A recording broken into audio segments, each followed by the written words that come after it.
परिचय। इस समय गर्मियों की छुट्टियां हैं। दोस्त कैरम खेलने के लिए मोहित के घर इकट्ठे हुए हैं।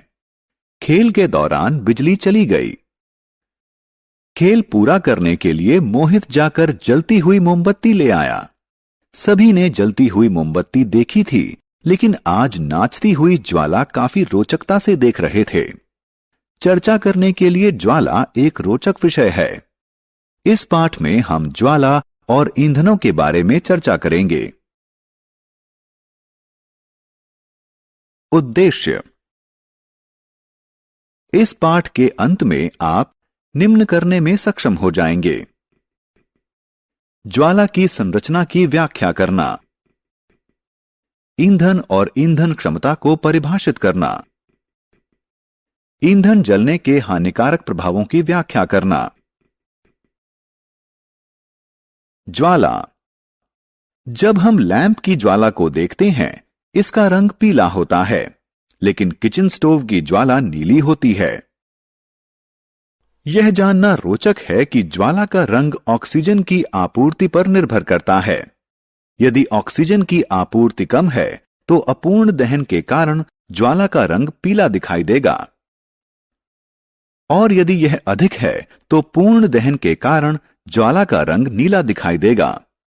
क्या आप जानते हैं कि यह ज्वाला कैसे प्राप्त होती है? जब हम माचिस की तीली से मोमबत्ती जलाते हैं, तो जलती हुई माचिस की तीली की गर्मी मोम को पिघलाती है और वाष्पीकृत करती है, जो बाती के माध्यम से निकलती हुई ज्वाला का निर्माण करती है। इसी प्रकार जब लैंप जलाया जाता है, तो केरोसिन तेल बाती के माध्यम से निकलता है और ज्वाला का निर्माण करता है। मोमबत्ती की ज्वाला की संरचना। मोमबत्ती की ज्वाला को 3 भागों में विभाजित किया जा सकता है: भीतरी जोन, मध्यवर्ती जोन और बाहरी जोन। मोमबत्ती का जलना। आइए हम रोहन द्वारा किए जाने वाले क्रियाकलाप को देखें। वह कांच की एक प्लेट को चिमटों की सहायता से ज्वाला के चमकदार जोन में रखकर दिखा रहा है।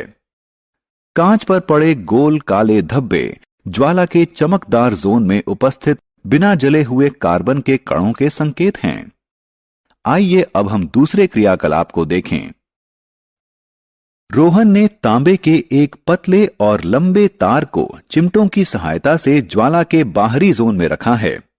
तार का यह भाग गर्म होकर लाल हो रहा है। यह इस बात का संकेतक है कि ज्वाला का बिना चमक वाला जोन ज्वाला का सर्वाधिक गर्म भाग होता है। आत्ममूल्यांकन। आइए देखें कि आपने अब तक क्या सीखा। यह एक मोमबत्ती की ज्वाला है। आपको सही विकल्पों को उठाकर उपयुक्त बॉक्स में रखना है।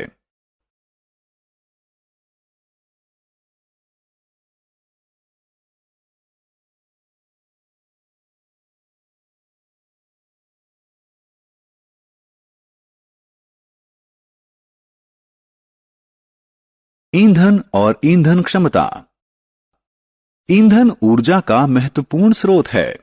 हम कार चलाने के लिए पेट्रोल या डीजल, भोजन पकाने के लिए एलपीजी, हवाई जहाज उड़ाने के लिए क्रूड ऑयल, उष्णता प्रदान करने के लिए लकड़ी का इस्तेमाल करते हैं। ये सभी ईंधन हैं। सभी ईंधन निर्बाध रूप से नहीं जलते हैं। ईंधन क्षमता इसके ऊष्मीय मान द्वारा निर्धारित होती है।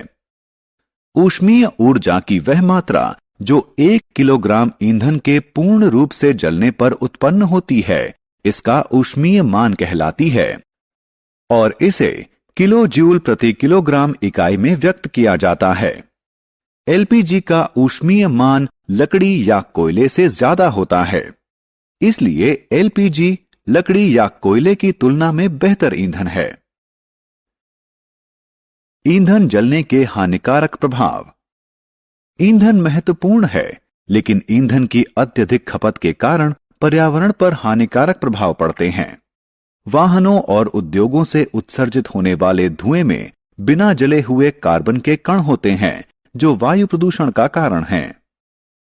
यह सलाह दी जाती है कि जिस कमरे में कोयला जल रहा हो वह कमरा बंद करके कभी ना सोएं, क्योंकि कम ऑक्सीजन के कारण कोयला पूर्ण रूप से नहीं जलेगा।